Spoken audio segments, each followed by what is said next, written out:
Good morning to all of you. Myself Karan Jain.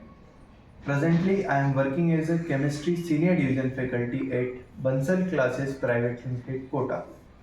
Today, we are going to understand a very important topic named as coordination compound. अब इस chapter के अंदर हम basically coordination compound के formation की बात करेंगे, किस तरीके से एक कोऑर्डिनेशन कंपाउंड एक जनरल कंपाउंड से डिफरेंट निकल करके आता है, इसके बारे में बातचीत करेंगे। यहाँ पर हम साथ ही साथ कोऑर्डिनेशन कंपाउंड के IUPAC नोमेनक्लेचर, उसके शेप, उसके हाइब्रिडाइजेशन के बारे में भी बातचीत करेंगे और कुछ इंपॉर्टेंट थ्योरीज जैसे वैलेंस बॉन्ड थ्योरी VBT और क्रिस्टल फील्ड थ्योरी CFT, इनके बारे में भी डिटेल में बातचीत करेंगे। फिलहाल हम स्टार्ट करते हैं इस चैप्टर के बिल्कुल बेसिक पार्ट से कि किस तरीके से कोऑर्डिनेशन कंपाउंड का फॉर्मेशन होता है। चलिए स्टार्ट करते हैं। अगर हम दो सॉल्ट लें, उनके एक्वस मीडियम्स को आपस में मिक्स कर दें और उनको हम एक कंप्लीट क्रिस्टलाइजेशन प्रोसेस के थ्रू एक कंपाउंड की फॉर्म में कन्वर्ट कर लें, तो वो जो कंपाउंड हमारे पास निकल कर आएगा वो कंपाउंड इनिशियल सॉल्ट से डिफरेंट प्रॉपर्टीज शो करता है। चलिए देखते हैं इसको, ध्यान से देखिएगा। When we mix aqueous solution of two or more salts, aqueous solution of two or more salts, followed by complete crystallization,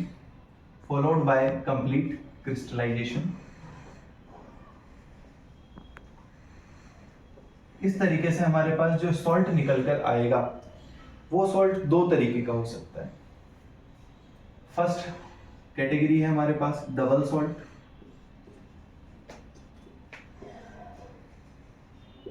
और नेक्स्ट कैटेगरी हमारे पास निकल कर आती है कोऑर्डिनेशन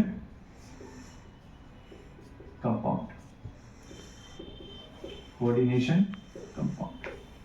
इसी को हम कई बार बात करेंगे तो कॉम्प्लेक्स कंपाउंड के नाम से भी इसके बारे में हम लोग यहाँ पर बात करेंगे। अब ये डबल सॉल्ट और कोऑर्डिनेशन कंपाउंड में क्या डिफरेंस है, थोड़ी सी बात हम इसके लिए कर लेते हैं। डबल सॉल्ट को हम एग्जांपल की हेल्प से समझने की कोशिश करेंगे, ध्यान से देखिएगा। अगर हम यहाँ पर पोटेशियम सल्फेट K2SO4 का एक्वस सॉल्यूशन लेते हैं और उसके अंदर एल्यूमिनियम सल्फेट Al2SO4 का होल थ्राइस इसके एक्वस सॉल्यूशन को मिक्स कर देते हैं और इसको कंप्लीट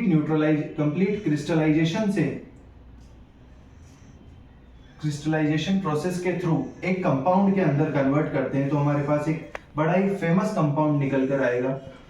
मैं चाहूंगा कि आप लोग मुझे इसका नाम बताएं, कोशिश कीजिए। K2SO4.Al2SO4 का होल थ्राइस .24 ऑफ H2O पढ़ा होगा आप लोगों ने इसके बारे में। ये क्या है हमारे पास, पोटाश एलम। क्या नाम है इसका हमारे पास, पोटाश एलम।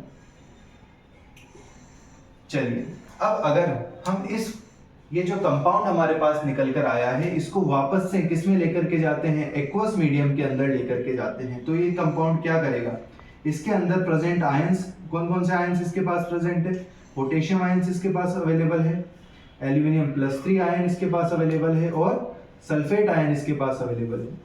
तो उस एक्वस सॉल्यूशन के अंदर हमें क्या होंगे, सभी आयंस वापस से मिलते हुए दिखाई देंगे। इसका मतलब अगर हम डबल सॉल्ट को डिफाइन करना चाहें तो किस तरीके से डिफाइन करेंगे, तो हम देख पा रहे हैं डबल सॉल्ट क्या है, these are the compounds which retain their constituent ions. यहां पर हम देख पा रहे हैं कॉन्स्टिट्यूएंट आयंस कौन कौन से हमारे पास, देखिए ध्यान से। पोटेशियम आयन है हमारे पास, सल्फेट आयन है हमारे पास और एल्यूमिनियम आयन है हमारे पास। और हम देख पा रहे हैं after complete crystallization followed by aqueous and after mixing it in aqueous medium we retain our initial constituent ions completely. That means we can say double salt is a salt which is completely ionizable. और इसी class के अंदर, class 12 के अंदर हम एक chapter पढ़ते हैं लास्ट में चल करके, क्वालिटेटिव एनालिसिस, जहां हम बात करेंगे कि इन सभी आयंस के पॉजिटिव टेस्ट हम किस तरीके से कंप्लीट करते हैं। पर फिलहाल हम आगे बढ़ते हैं कोऑर्डिनेशन कंपाउंड के बारे में। डबल सॉल्ट के बारे में हमें इतना ही जानना था, एक ब्रीफ इंट्रोडक्शन था, इससे ज़्यादा हमारे सिलेबस में ये नहीं है। हमारा मेन फोकस इस चैप्टर में रहने वाला है कोऑर्डिनेशन कंपाउंड के ऊपर। चलिए आते हैं वापस कोऑर्डिनेशन कंपाउंड की ओर। अब जैसा कि नाम से हमें समझ में आता है कि ये सब कॉम्प्लेक्स कंपाउंड बनने जाएगा, इसको भी हम एग्जांपल की हेल्प से समझने की कोशिश करेंगे। ध्यान से देखिएगा, अगर हम यहाँ पर लेते हैं FeCN2 प्लस KCN के 4 मोल्स हम यहाँ पर काम में ले रहे हैं, इन दोनों के एक्वस मीडियम है, नो डाउट। हम किसकी बात कर रहे हैं अभी? एक्वस मीडियम की। अगर हम यहाँ पर इनका आफ्टर मिक्सिंग क्रिस्टलाइजेशन कराते हैं तो हमारे पास एक डिफरेंट टाइप का कंपाउंड निकल कर आता है, जो कि क्या है? K4FeCN का होल 6। अब सर अगर हम इसको वापस से एक्वस मीडियम में लेकर के जाएं तो क्या होगा? हमने तो क्या सोचा था कि एक्वस मीडियम के अंदर लेकर के जाने पर हमें वापस जो भी आयंस अवेलेबल है in their constituent initial form, वो सभी हमें क्या होंगे? रिटेन होकर के आ रहे होंगे। लेकिन एक्चुअल में यहाँ पर होता क्या है? यहाँ पर पोटेशियम आयन हमें मिलता है और साथ में एक डिफरेंट तरीके का आयन हमें यहाँ पर मिलता है FeCN का होल 6, और नेट चार्ज कितना हो जाएगा? -4। अब सर अगर हम इसको, तो हम अगर कोऑर्डिनेशन कंपाउंड को एक्सप्लेन करना चाहें या इसको डिफाइन करना चाहें तो क्या कहेंगे हम? In such type of compounds initial constituent ions will not give positive test in their final aqueous solution. इसका मतलब क्या हुआ सर? इसका मतलब ये हुआ कि जो आयंस हमारे पास इनिशियली प्रेजेंट थे, देखिए ध्यान से, इनिशियली हमारे पास कौन कौन से आयंस प्रेजेंट थे? हमारे पास सर Fe+2 आयन था, Cn- आयन था और पोटेशियम प्लस आयन था। लेकिन क्या हमें आफ्टर एक्वस सॉल्यूशन ये आयंस रिटेन होकर के आते दिखाई दे रहे हैं क्या? नहीं सर, हमें सभी आयंस तो रिटेन होते हुए नहीं दिखाई दे रहे हैं। हम देख पा रहे हैं कि सर हमें पोटेशियम आयन रिटेन होता हुआ दिखाई दे रहा है, लेकिन हमें Fe+2 आयन रिटेन होता हुआ दिखाई नहीं दे रहा है। साइनाइड आयन हमें रिटेन होता हुआ दिखाई नहीं दे रहा है, और दोनों की जगह हमें एक नया तरीके का आयन दिखाई दे रहा है, और इसी आयन को हम क्या नाम देंगे? Complex ion. क्या नाम देंगे इसी को हम? Complex ion. तो इस तरीके से अभी तक हम ये समझ पाए कि कोऑर्डिनेशन कंपाउंड क्या होते हैं और डबल सॉल्ट से किस तरीके से डिफर होते हैं। कोऑर्डिनेशन कंपाउंड क्या है सर? ऐसे कंपाउंड जिनको हम अगर फॉर्मेशन के बाद एक्वस सॉल्यूशन में लेकर के जाएं तो वहां हमें उनके इनिशियल कॉन्स्टिट्यूएंट आयंस का कंप्लीटली पॉजिटिव टेस्ट न मिले। मतलब ऐसे कंपाउंड जिनका कंप्लीट आयनाइजेशन पॉसिबल नहीं है। चलिए अब हम आगे बढ़ते हैं और इस कोऑर्डिनेशन कंपाउंड की कुछ एग्जांपल्स की और उनके कुछ इंपॉर्टेंट टर्म्स की बात करते हैं। चलिए स्टार्ट करते हैं। अब ये जो कोऑर्डिनेशन कंपाउंड के बारे में अभी तक हम लोगों ने जाना, इसी को हम थोड़ा सा, इसी इंफॉर्मेशन को आगे की ओर बढ़ते हैं, इसी इंफॉर्मेशन को और अच्छे से समझने की कोशिश करते हैं कि जो कोऑर्डिनेशन कंपाउंड बना है इसके अंदर और कौन कौन सी टर्म्स हमारे पास निकल कर आती है। तो हमारा हेडिंग क्या होगा? Basically important terms. ध्यान से समझिएगा, ये इस चैप्टर का बिल्कुल फाउंडेशन होने जा रहा है आपका। अगर हम एग्जांपल लेते हैं, वही एग्जांपल हम लेते हैं जो अभी हमारे पास कंपाउंड निकल कर आया था सॉरी, K4FeCN का होल 6।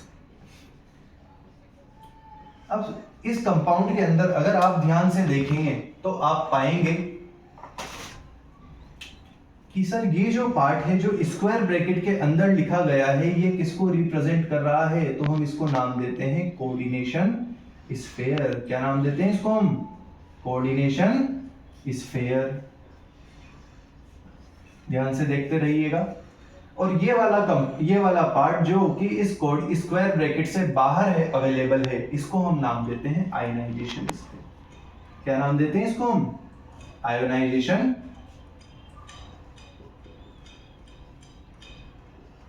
स्फीयर।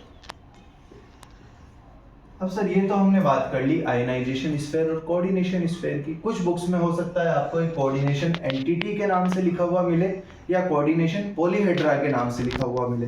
कंफ्यूज होने की बिल्कुल जरूरत नहीं है, जो भी पार्ट स्क्वायर ब्रैकेट के अंदर अवेलेबल है वो आपका कोऑर्डिनेशन स्फीयर कहलाएगा। ठीक है, चलिए आगे बढ़ते हैं। अब सर इसके अंदर ये जो हमारे पास Fe है, ये किसकी तरह बिहेव कर रहा होगा, तो इसको हम नाम देते हैं सेंट्रल मेटल एटम, CMA।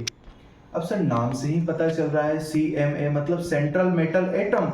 इसका मतलब क्या हुआ कि ये जो सेंट्रल मेटल एटम होगा वो आपके पूरे कोऑर्डिनेशन कंपाउंड का सेंटर होगा।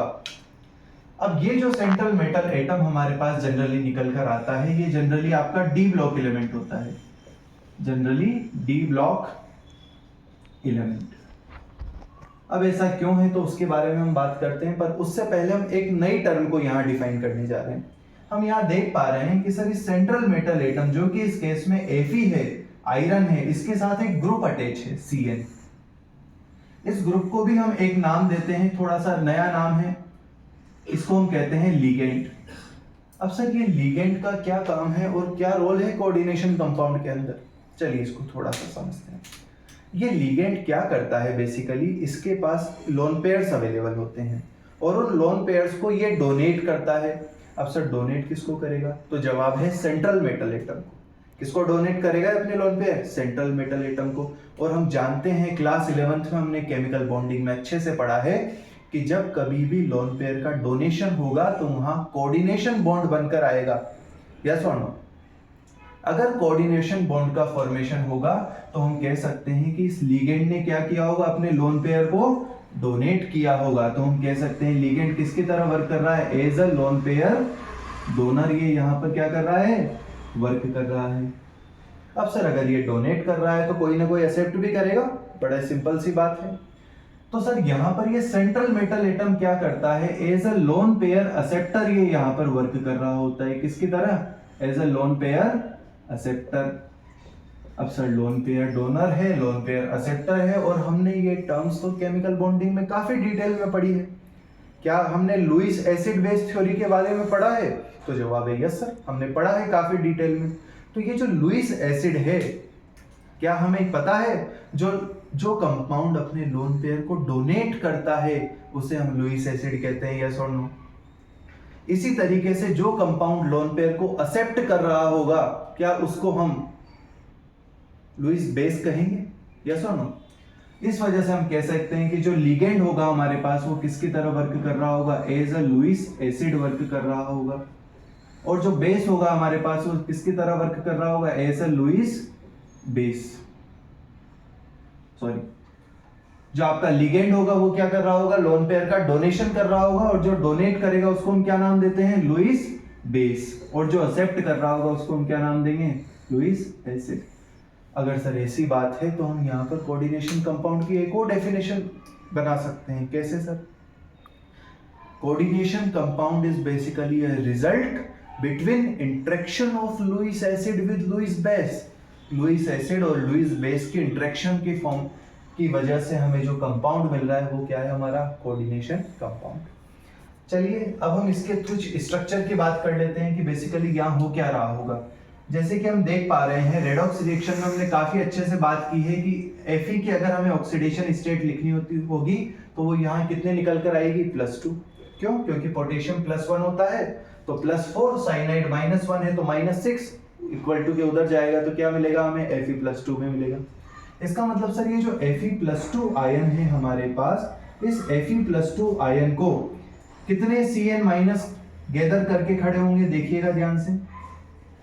सर हम देख पा रहे हैं 6 Cn- इससे क्या होंगे, कनेक्टेड होंगे वाया कोऑर्डिनेट बॉन्ड। देखते रहिएगा ध्यान से, Cn Cn Cn and Cn, सबके ऊपर क्या अवेलेबल होगा, नेगेटिव चार्ज अवेलेबल होगा।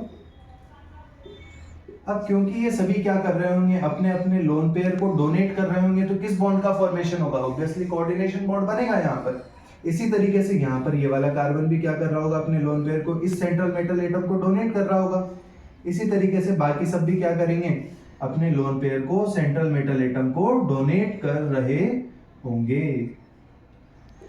अगर हम इन सभी को आपस में कनेक्ट करते हैं तो हम यहाँ पर कुछ देख पा रहे हैं, ध्यान से देखिएगा आप लोग।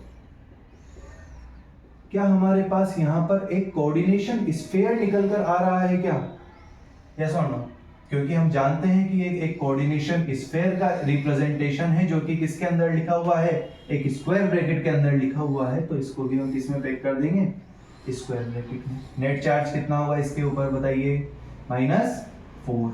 और कौन करेक्ट होगा इसके साथ में, 4 पोटेशियम प्लस आयंस। आती है बात समझ में।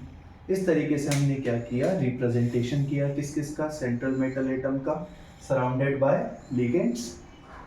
अब ये जो सेंट्रल मेटल एटम है, क्या किसी को भी हम सेंट्रल मेटल एटम की तरह काम में ले सकते हैं क्या, तो जवाब है नहीं। इसके लिए हमारे पास क्या है, कुछ सर्टेन कंडीशंस है जिनको एटम को क्या करना होगा, एलिमेंट को फॉलो करना होगा। जैसे कुछ इंपॉर्टेंट कंडीशन है जिसमें सबसे पहली कंडीशन हमारे पास निकल कर आती है, जो सेंट्रल मेटल एटम होगा उसका साइज क्या होना चाहिए, स्मॉल होना चाहिए। सर दूसरी कंडीशन क्या निकल कर आती है, दूसरी कंडीशन ये निकल कर आती है कि वो एक अच्छा लोन पेयर एक्सेप्टर हो। अब सर लोन पेयर एक्सेप्टर है मतलब उसको क्या करना है, इलेक्ट्रॉन्स को एक्सेप्ट करना है। इलेक्ट्रॉन को एक्सेप्ट करना है मतलब उसके पास क्या होना चाहिए, जेड इफेक्टिव ज्यादा होना चाहिए। और हम जानते हैं कि ये जो सेंट्रल मेटल एटम होता है वो जनरली किसका एलिमेंट है, डी ब्लॉक का एलिमेंट है, जिनका जेड इफेक्टिव क्या होता है, हाई होता है। साथ ही साथ सर हम एक बात और जानते हैं कि अगर सेंट्रल मेटल एटम लिगेंड्स को एक्सेप्ट कर रहा है कोऑर्डिनेशन कंपाउंड को, सॉरी, अगर सेंट्रल मेटल एटम हमारा लोन पेयर को एक्सेप्ट कर रहा है फ्रॉम लिगेंड, इसका मतलब सर सेंट्रल मेटल एटम के पास वेकेंट ऑर्बिटल भी तो होने चाहिए।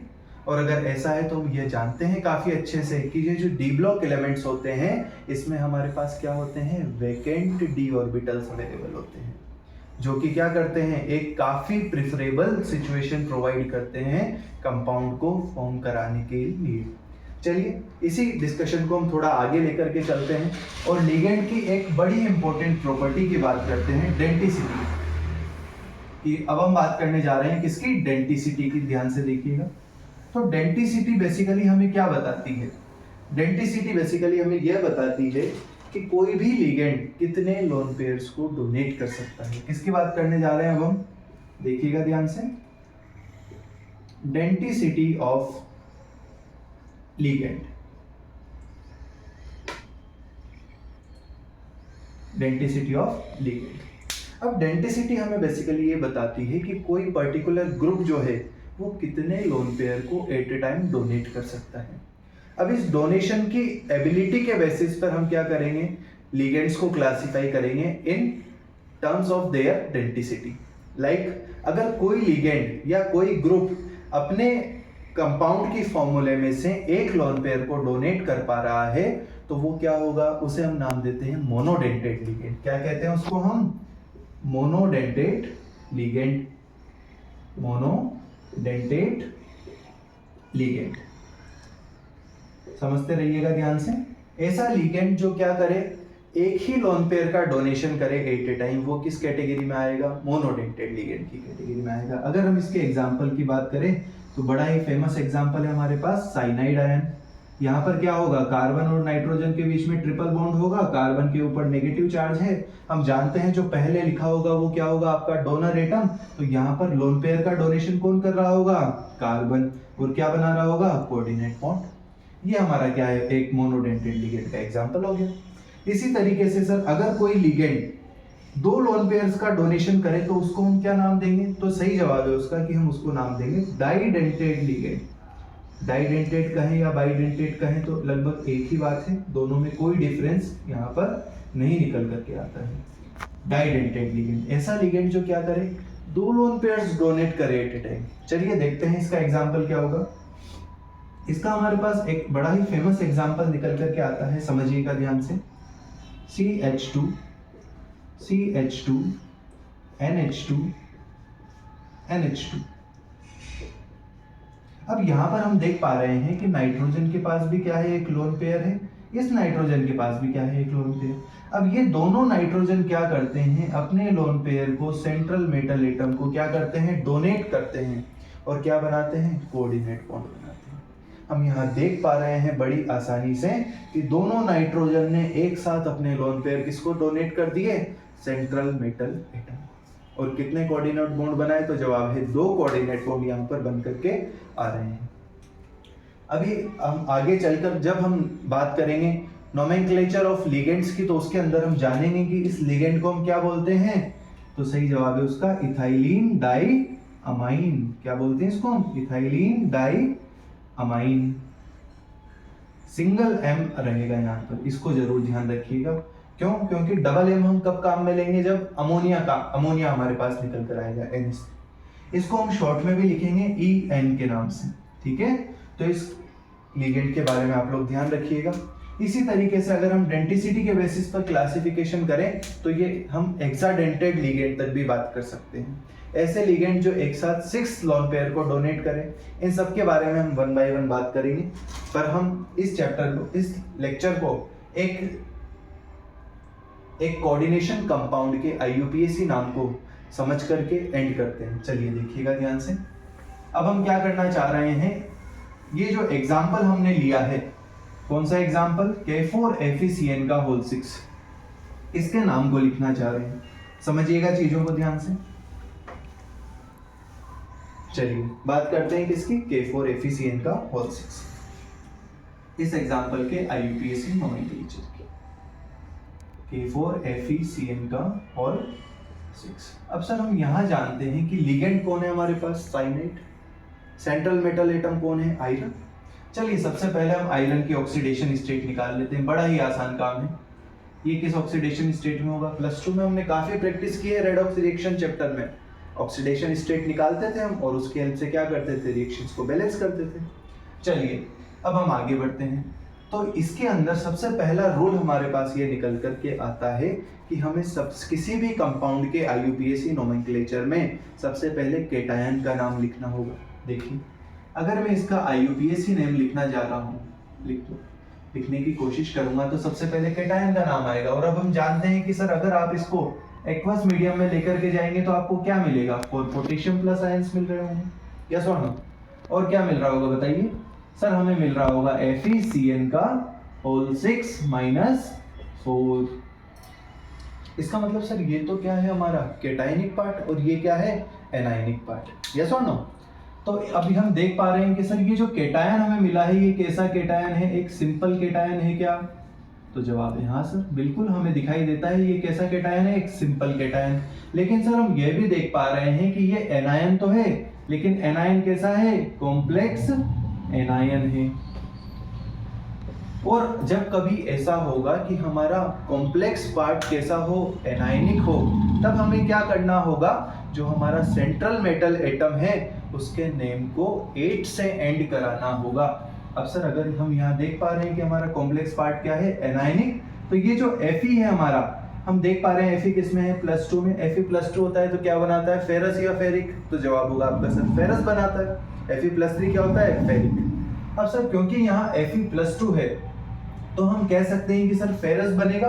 और आपने हमें अभी बताया कि अगर हमारा कॉम्प्लेक्स पार्ट कैसा हो? एनायनिक हो, तब हमें क्या करना है? मेटल के नेम को 8 से एंड कराना है। तो नाम क्या बन जाएगा इसका? अगर मैं नाम लिखना चाहूंगा तो फेरेट बनेगा यहाँ पर, तो इसका हमें ध्यान रखना होगा, ठीक है। चलिए अब हम इसका नाम लिखने की कोशिश करते हैं। सर सबसे पहले हमारे पास क्या है? केटायन, तो इसी का नाम लिखेंगे। अब केटायन का नाम जब हम लिखेंगे तो उसके नंबर को हमें इंडिकेट नहीं करना है। क्या करेंगे? हम डायरेक्ट लिखेंगे। कौन सा है? पोटेशियम है तो पोटेशियम।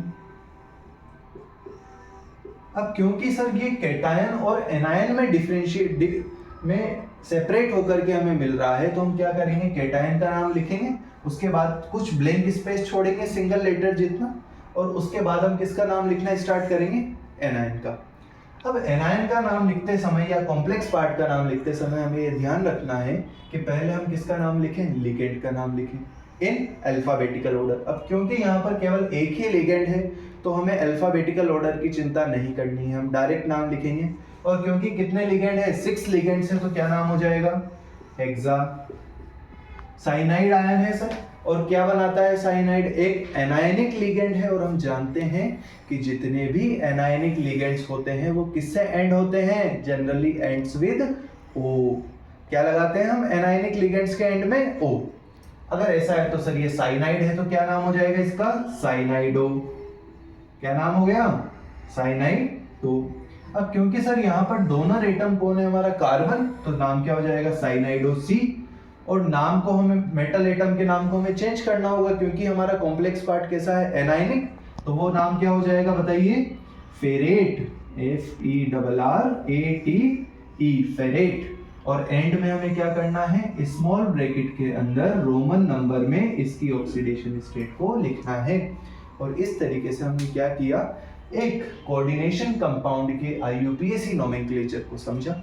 इसके आगे का डिस्कशन हम अगली क्लास में करेंगे। तब तक के लिए पढ़ते रहिए। Thank you.